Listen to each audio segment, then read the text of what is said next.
బాబాసాహెబ్ అంబేద్కర్ వర్ధంతి రోజున మరొక చర్చ ప్రారంభించాల్సి ఉంది. చాలామంది ఇవాళ ఏం మాట్లాడుతారంటే 70 సంవత్సరాల భారతదేశ చరిత్ర బాబాసాహెబ్ అంబేద్కర్ గారే ఈ రాజ్యాంగాన్ని రాసిరు అనేటువంటిది యావత్ భారతదేశం, భారత పార్లమెంటు, భారత అసెంబ్లీలు, సుప్రీంకోర్టు, హైకోర్టులు అన్నీ గుర్తించిన తర్వాత కూడా కొంతమంది వచ్చి బాబాసాహెబ్ అంబేద్కర్ గారు కాదు బిఎన్ రావు గారు రాజ్యాంగాన్ని రాసిరు అని చెప్తారు. నేను ఒకటి క్లారిఫై చేస్తున్నా. రాజ్యాంగ సభ ఏర్పాటు చేసినప్పుడు బ్రిటిష్ ప్రభుత్వం బిఎన్ రావు ఒక ఐసీఎస్ ఆఫీసర్ను ఒక డ్రాఫ్ట్ సబ్మిట్ చేయమని చెప్పింది. ఆయన రాజ్యాంగ సభకు ఒక డ్రాఫ్ట్ సబ్మిట్ చేసిండు.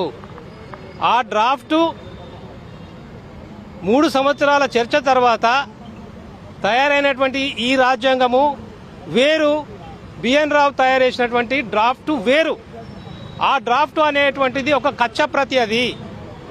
సో మీరు ఒక చర్చ ప్రారంభం చేశారు కాబట్టి యావత్ భారతదేశంలో ఇప్పుడు అందరూ కూడా ఏంటంటే రాజ్యాంగాన్ని చదివేటువంటి ఒక పరిస్థితిని ఏర్పాటు చేశారు కాబట్టి మరొకసారి అటువంటి శక్తులకు మేము ఏం చెప్తున్నామంటే పెద్ద ఎత్తున యావత్ భారతదేశంలో కూడా ఒక పెద్ద తిరుగుబాటు వస్తుంది. మీరు మళ్ళీ ఇటువంటి ఒక చెత్త మాటలు మాట్లాడితే ఒక పెద్ద తిరుగుబాటు ఈ భారతదేశంలో వస్తుందని చెప్తూ చివరికి స్వతంత్రం ఏర్పడ్డ తర్వాత పార్లమెంటు లోపల హిందూ కోడ్ బిల్లు పెట్టిన తర్వాత ఇవాళ హిందువులకు వచ్చినటువంటి వివాహ చట్టం కానీ, విడాకుల చట్టం కానీ, ఆస్తి హక్కు కానీ, పార్టిషన్ ఆఫ్ సూట్ కానీ ఈ హిందూ కోడ్ కూడా చివరికి అంబేద్కర్ గారి వల్లనే వచ్చింది.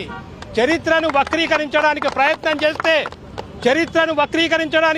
చేస్తే ఈ దేశంలో ఉన్నటువంటి అంబేద్కర్ సమాజం ఆయుధాలు పట్టడానికి ఆలోచన చేస్తారని చెప్పి ఖబర్దార్ అని హెచ్చరిక చేస్తూ అందరికీ నమస్తే. జై భీమ్, జై భారత్.